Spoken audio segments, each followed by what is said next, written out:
hitting a cop at this angle with a that knife I while could've been handcuffed. only I could have possibly hurt myself here. What are you, stupid?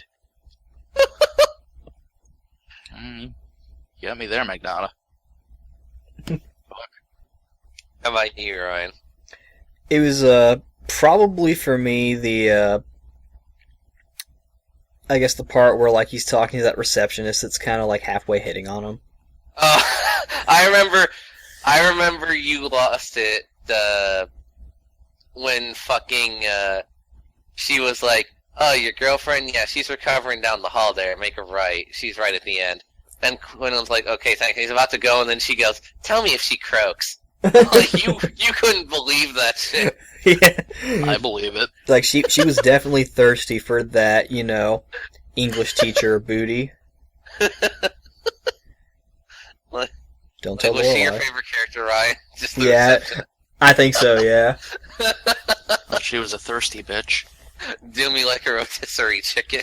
I gotta say, the monkey in the cage with the demon voice was better, though. Oh god.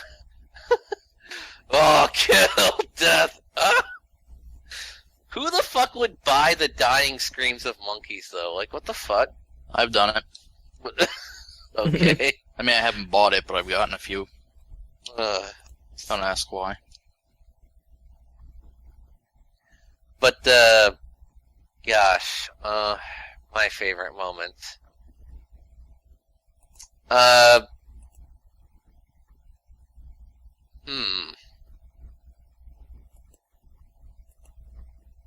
Okay, I got it. It's hard for me to pick a definite favorite, but here's the first one that came to mind when I surfed through moments I liked, okay? It's where, it's near the beginning of the game, where Quinlan finds his girlfriend Catherine, and she's like, "I fought off the Ripper, holy shit," and she, like, passes out.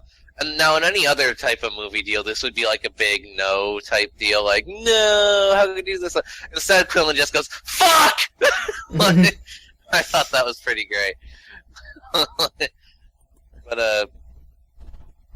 But yeah, all throughout the game, the acting's pretty good, even if the soundtrack drowns out the actors like half the time. And again, I did like how the story evolved. It does definitely have a lot of references to the old Jack the Ripper based on what little I've searched up about the old Jack the Ripper, right? And by that I mean I just kind of skimmed through the Wikipedia page. Like the whole, whenever Jack writes into Quinlan, because that's a thing in this game, and he goes, "Dear boss," blah, blah, blah. Like, apparently the old Jack the Ripper wrote letters to the press that were addressed like that, for example.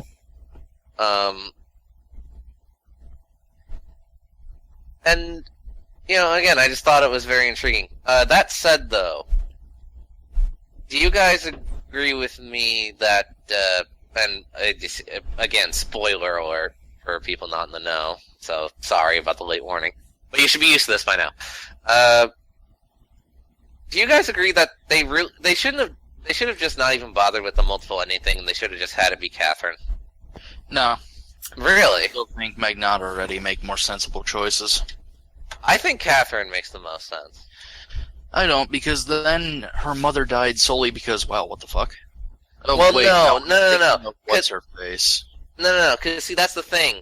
Like, if you're tracking all the stuff the game talks about, and this is what I noticed when rewatching it with Ryan, right? And this is where and now granted, this is during a playthrough where, the culprit ended up being Claire, but who I kept joking was Ryan, by the way, because she has the last name of Burton. So I was like, Ryan, why'd you kill those people? God damn it, Ryan. They deserve it. Wow, Ryan. They wronged me and they needed to suffer. Mm-hmm. But no, like, what the game leads you to believe is, at least this is how I deciphered it. Everyone was part of the Web Runners. They're this big group of LARPing nerds, essentially, right? Claire creates this program that makes the experience more real, but it works too well. So she locks it away in her lab to fucking, try and refine the program.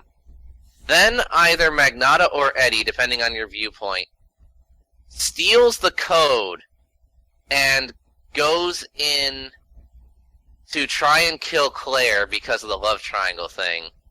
But then Catherine's mother ends up dead because of it. That's at least what it seems to be, especially during the ending. If you get anyone other than Eddie as the killer, then Eddie shows up at the end in Ripper outfit, implying he knows fully well how this shit works. And he's like, you got to her before I did, kid. Good job. And he just, like, runs off. So, like, that seems to implicate either him as the game master putting the code into the game, or Magnata because, you know, he was kind of a psychopath. Yeah. At the end of the day, I still say those two just make far more practical choices since they're already pretty much sociopaths. I mean, yeah, but then at the same time, though, they don't really have much of a motive, whereas fucking Catherine does. You kidding? They had that stupid triangle thing going. Yeah, but the thing